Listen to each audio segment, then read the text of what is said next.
Halo sobat semua, kali ini kita akan belajar mengenai teori komunikasi Lasswell. Dikutip dari Wikipedia, Harold Dwight Lasswell adalah seorang ilmuwan politik terkemuka dan profesor di Chicago School of Sociology, Yale University, Amerika Serikat, dan dikenal sebagai salah satu pencetus teori komunikasi.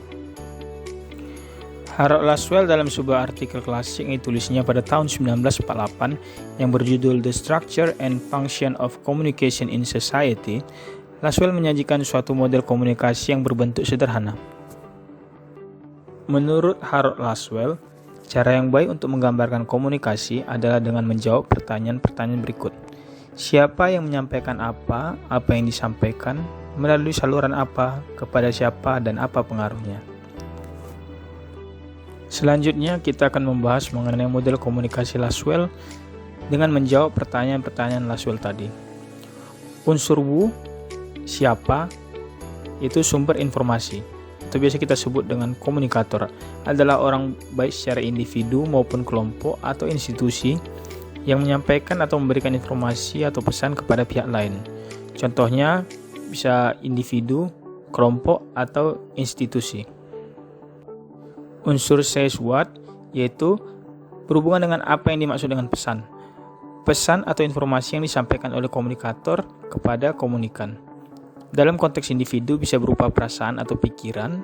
Kalau dalam konteks organisasi bisa berupa program kerja, strategi, produk, layanan, atau perintah. Unsur which channel, yaitu media atau saluran. Media atau sarana yang digunakan dalam proses komunikasi. Media ini berkaitan dengan seluruh alat yang digunakan dalam proses komunikasi itu. Contohnya bisa berupa surat kabar, telepon, majalah, radio, televisi, atau internet. Unsur to whom, yaitu berhubungan dengan kepada siapa pesan itu disampaikan, yaitu penerima atau komunikan atau biasa disebut receiver. Unsur with what effect, berhubungan dengan akibat yang terjadi, yaitu respons, audiens, atau halayak sebagai akibat dari pesan yang disampaikan oleh komunikator. Responnya dapat berupa perubahan sikap komunikan atau perubahan pengetahuan komunikan. Feedback berbeda dengan efek. Efek lebih berpengaruh terhadap pihak penerima pesan atau komunikan, sementara feedback itu memberikan manfaat atau pengaruh terhadap komunikator. Pada poin selanjutnya kita akan membahas kelebihan teori Lasswell. Kelebihan teori Lasswell diantaranya yaitu, yang pertama, teori ini lebih mudah dipahami dan sederhana. Selain itu berlaku hampir di semua model komunikasi dan teori ini merupakan dasar konsep komunikasi.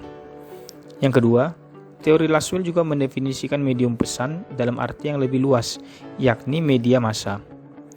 Yang ketiga, teori ini merupakan terobosan baru yang melepaskan diri dari makna komunikasi propaganda yang pada saat itu di masanya sangat mendominasi wacana komunikasi. Yang keempat, teori ini lebih fokus terhadap tujuan komunikasi sebagai hasil dari pesan yang disampaikan. Di samping kelebihan yang telah disebutkan tadi, teori ini juga memiliki beberapa kekurangan. Di antaranya yaitu, yang pertama, teori Lasswell hanya berfokus kepada model komunikasi dalam satu arah. Yang kedua, teori ini tidak menyebutkan hubungan timbal balik karena berfokus pada komunikasi satu arah. Berbeda dengan model komunikasi Joseph DeVito yang menyebutkan adanya mekanisme umpan balik atau feedback. Yang ketiga, model komunikasi Lasswell terlalu menitikberatkan pada mekanisme penyampaian pesan melalui media. Padahal ada konteks komunikasi verbal atau nonverbal langsung yang tidak harus melalui media. Misalnya, sewaktu kita mengobrol dan berbincang secara tatap muka, secara langsung dengan seseorang sebagaimana dijelaskan dalam model komunikasi Scrum. Demikian penjelasan mengenai teori komunikasi Lasswell. Sampai jumpa di video berikutnya. Bye.